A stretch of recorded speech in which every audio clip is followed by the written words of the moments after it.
इस वीडियो में मैं आपको कंप्लीट गाइड देने वाला हूँ नोड.जेएस डेवलपर बनने के लिए आपको क्या-क्या चीज़ें स्टार्टिंग में पढ़ने की ज़रूरत है, क्या चीज़ें आपको बाद में पढ़ने की ज़रूरत है। आपको कंप्लीट रोड मैप समझाऊँगा ताकि आपसे कोई चीज़ें ना छूट जाएँ और ना किसी चीज़ को आप एक्स्ट्रा पढ़ो। चलिए शुरू करते हैं। सबसे पहली चीज़ आती है जावास्क्रिप्ट। अगर आपको नोड.जेएस डेवलपर बनना है तो जावास्क्रिप्ट वो फंडामेंटल प्रोग्रामिंग लैंग्वेज है जिसमें आपको मास्टरी करनी पड़ेगी। ठीक है, इसके कुछ कोर कॉन्सेप्ट मैंने यहाँ लिखे हैं, जैसे variable, data type, function, loops, arrays, objects. लगभग सभी लैंग्वेजेस में ये होते हैं। आपको इसमें भी ये अच्छे से पढ़ने हैं, समझने हैं और इनको मास्टर करना है, क्योंकि जावास्क्रिप्ट काफ़ी डिफरेंट होती है अदर लैंग्वेजेस से। मान लिया आप सी से आए हैं, C++ से आए हैं, तो उसमें वेरिएबल्स का जो कॉन्सेप्ट होता है, डेटा टाइप्स का जो कॉन्सेप्ट होता है, यहाँ उससे काफ़ी डिफर होता है। तो आपको ये बेहतर तरीके से यहाँ समझना पड़ेगा, अंडरस्टैंड करना पड़ेगा। इसके बाद आ जाती है असिंक्रोनस प्रोग्रामिंग, जो कि बहुत ज़्यादा इंपॉर्टेंट है और थोड़ा सा एडवांस भी है। तो आपको कॉलबैक्स कैसे काम करते हैं, प्रोमिसेस क्या होते हैं, असिंक एंड वेट कैसे लिखे जाते हैं, कैसे काम करते हैं, इन तीनों में क्या डिफरेंस है, क्योंकि तीनों ही तरीक़ों से असिंक्रोनस प्रोग्रामिंग की जाती है। इंटरव्यू में आपको असिंक्रोनस प्रोग्रामिंग के बहुत से क्वेश्चन देखने को मिलेंगे। हो सकता है ये तीनों ही कॉन्सेप्ट पूछे जाएं आपसे, हो सकता है इनमें से कोई 2 या 1 कॉन्सेप्ट पूछा जाए, लेकिन होगा ज़रूर। ठीक है, इंटरव्यू में ये सवाल आपसे पूछे जरूर जाएंगे। इसके बाद आ जाते हैं ES6 के सारे कॉन्सेप्ट, जैसे इसकी जितनी फीचर्स होती हैं ES6 की, वो आपको अच्छे से पढ़नी है, समझनी है। जैसे डीस्ट्रक्चरिंग है, इसमें एरो फंक्शंस होते हैं, स्प्रेड ऑपरेटर है, रेस्ट ऑपरेटर्स हैं, मॉड्यूल्स हैं, और भी बहुत सारे कॉन्सेप्ट होते हैं। आपको इनको समझना है, अच्छे से मास्टर करना है, और इसके अंदर आपको कोड लिख लिख के मास्टर करना है। ऐसे नहीं कि आप पढ़ रहे हैं, समझ रहे हैं, नोट्स बना रहे हैं। देखो, प्रोग्रामिंग ऐसे नहीं होती, सिंपल है। आप लिखोगे कोड तो आपको कोड लिखना आएगा। अगर आप रजिस्टर के अंदर नोट्स बनाते रहोगे, आपको नोट्स ही बनाने आएंगे, इससे कुछ नहीं होने वाला। ठीक है, आप कोड लिखिए, प्रॉपर समझिए चीज़ों को। यहाँ आपकी जावास्क्रिप्ट मान लिया बेसिक तैयार हो जाती है अच्छे से, वक्त के साथ साथ आप एडवांस सीखते जाएंगे। इसके बाद आपको अंडरस्टैंडिंग होनी चाहिए बेसिक नोड.जेएस की। अब आपको नोड.जेएस पढ़ना है, आपको फंडामेंटल्स को मास्टर करना है, आपको नोड.जेएस का आर्किटेक्चर अच्छे से समझना है, नोड.जेएस कैसे काम करता है, इवेंट लूप क्या होता है, नॉन ब्लॉकिंग आईओ क्या होता है।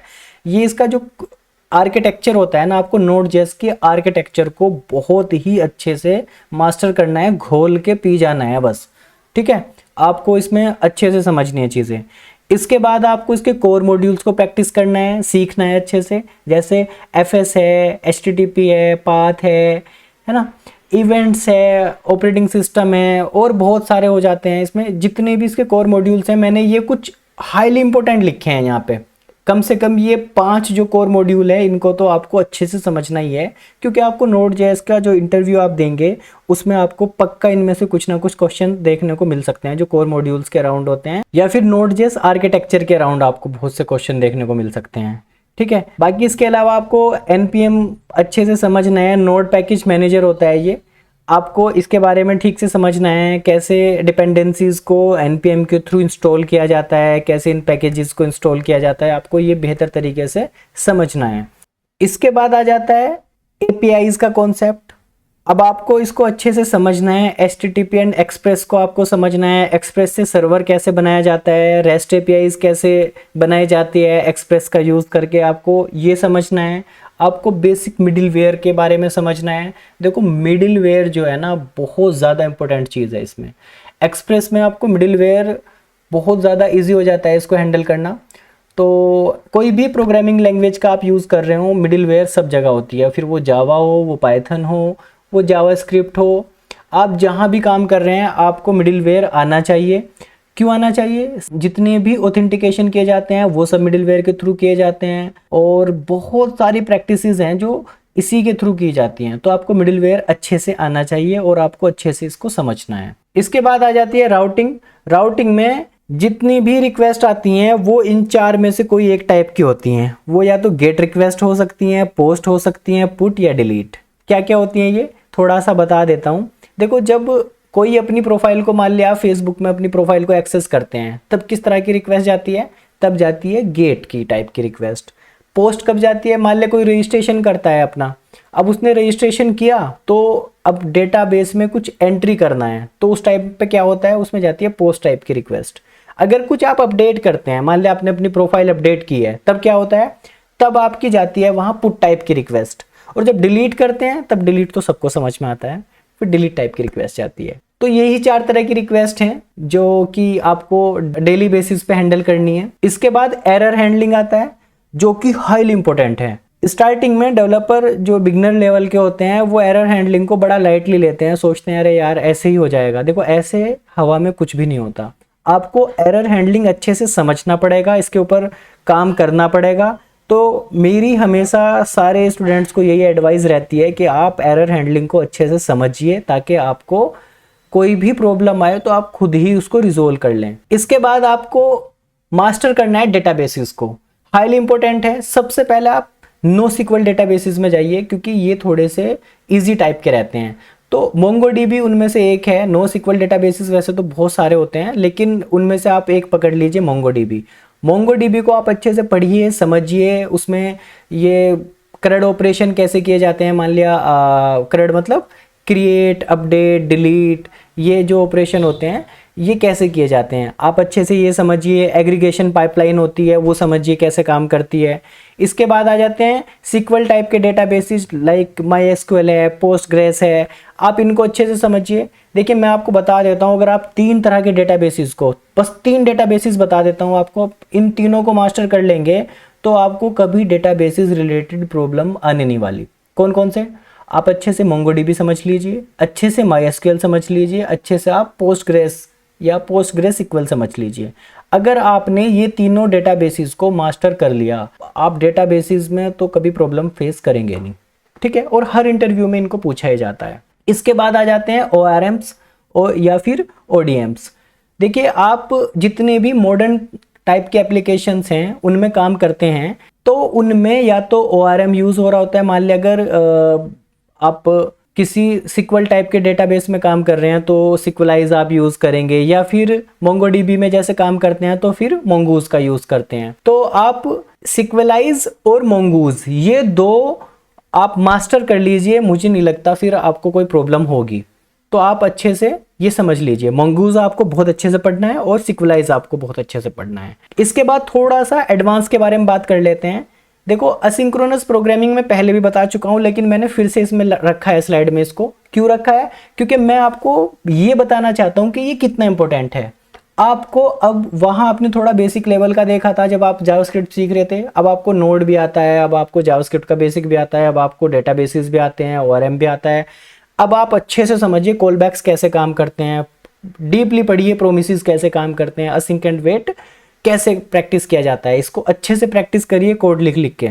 आप अंडरस्टैंड करिए इवेंट लूप कैसे काम करता है, कॉन्करेंसी कैसे काम करती है, कैसे चीज़ें हैंडल की जाती हैं, ये आपको बेहतर तरीके से समझना पड़ेगा।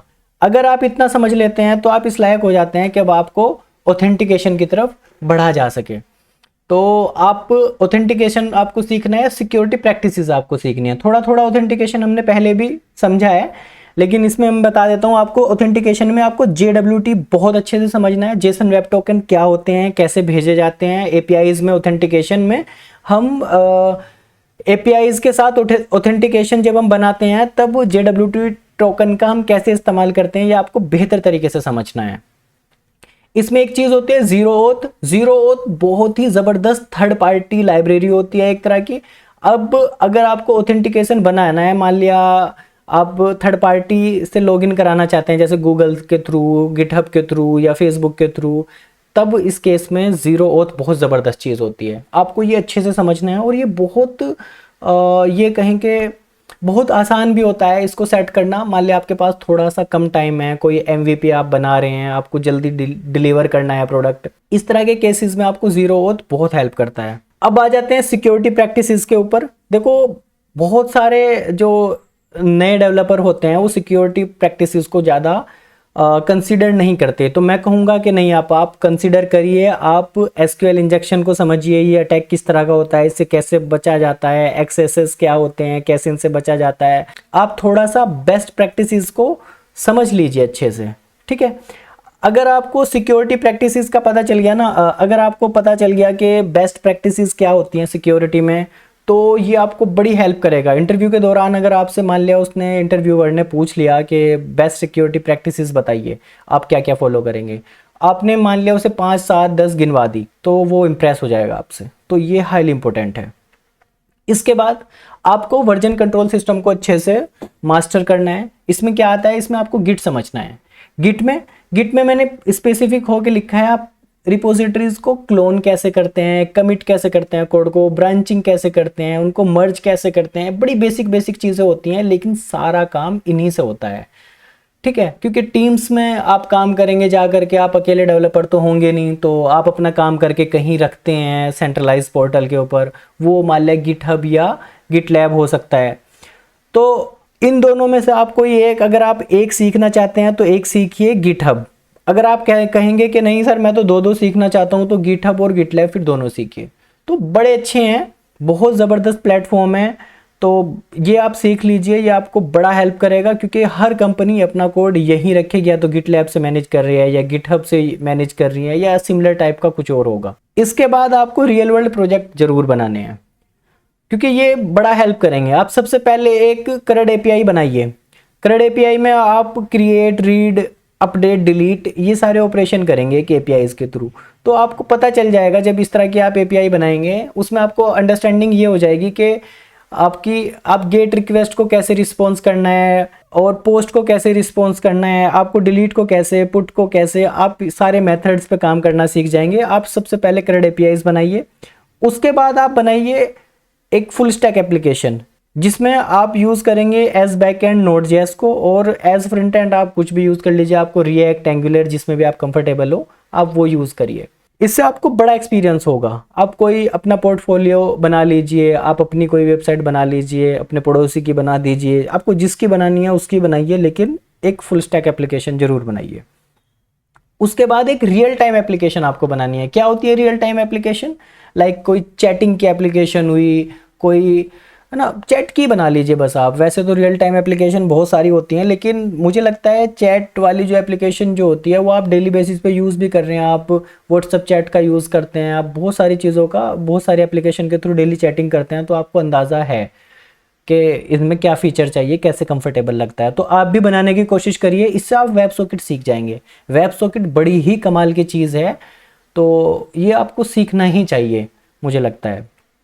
इसके बाद आपको सीखना है, देखो, डिप्लॉयमेंट। अब आप कहेंगे कि सर अभी तक तो डेवलपमेंट की बात चल रही थी, ये डिप्लॉयमेंट कहाँ से आ गया? देखो, डेवलपमेंट होने के बाद मान लिया आपने एप्लीकेशन बना ली, रियल वर्ल्ड एप्लीकेशन आपकी रेडी है। अब आपको उसको डिप्लॉय भी तो करना है। कहीं ना कहीं आप उसे सर्वर पे जब रखेंगे जहाँ से उसे पूरी दुनिया एक्सेस कर पाए, उसको डिप्लॉयमेंट कहते हैं। तो उसके लिए आपको किसी ना किसी सर्वर पे जाना पड़ेगा। देखो, नंबर 1 पे आता है AWS, फिर एजोर आता है, फिर गूगल क्लाउड आता है, इसमें हीरोकू एक है, डिजिटल ओशन है। आप जो भी अफोर्ड कर सकते हैं उसके ऊपर जाइए, अपना प्रोजेक्ट वहाँ डिप्लॉय करिए। इससे आपको काफ़ी हेल्प होगी, आपको पता चलेगा कैसे काम करती हैं चीज़ें। इसके बाद आप डॉकर जरूर सीखिए। किसी भी एप्लीकेशन को कंटेनराइज करने के लिए डॉकर हाईली रिक्वायर्ड है ना। तो कंटेनर के अंदर ही एप्लीकेशंस को डिप्लॉय किया जाता है आज के दौर में। सबसे ज़्यादा कंपनीज जो यूज़ करती हैं आज डॉकर का करती हैं, तो इसलिए डॉकर आप अच्छे से सीख लीजिए, इससे आपको अंडरस्टैंडिंग हो जाएगी। इसके बाद आप कम्युनिटीज़ को ज्वाइन करिए, है ना। अगर आपका पार्टिसिपेट करने का मन है, आप ओपन सोर्स में पार्टिसिपेट करिए, आप गिटहब के ऊपर जाइए। इसके बाद आप Node.js की कम्युनिटीज़ ज्वाइन कर सकते हैं। आप लाइक लिंक्डइन के ऊपर जा सकते हैं, रेडिट पे जा सकते हैं, स्टैक ओवरफ्लो, dev.to, इनके ऊपर आप जा सकते हैं, आप इनको ज्वाइन कर। हमें बड़ी देर में जाके इन सब का पता चला। मुझे लगता है आपको अगर स्टार्टिंग में पता होगा तो आप इससे पूरा भरपूर फ़ायदा उठा पाएंगे। तो यहाँ तक वीडियो को अगर आपने पूरा देखा है तो आपका बहुत बहुत धन्यवाद। अगर आप मुझे सपोर्ट करना चाहते हैं तो प्लीज़ चैनल को सब्सक्राइब करिए, वीडियो को लाइक करिए और दूसरों को शेयर करिए। इससे बड़ी हेल्प होगी ताकि मैं आपके लिए बहुत अच्छी बहुत सारी और वीडियोज़ बना पाऊँ। Thank you.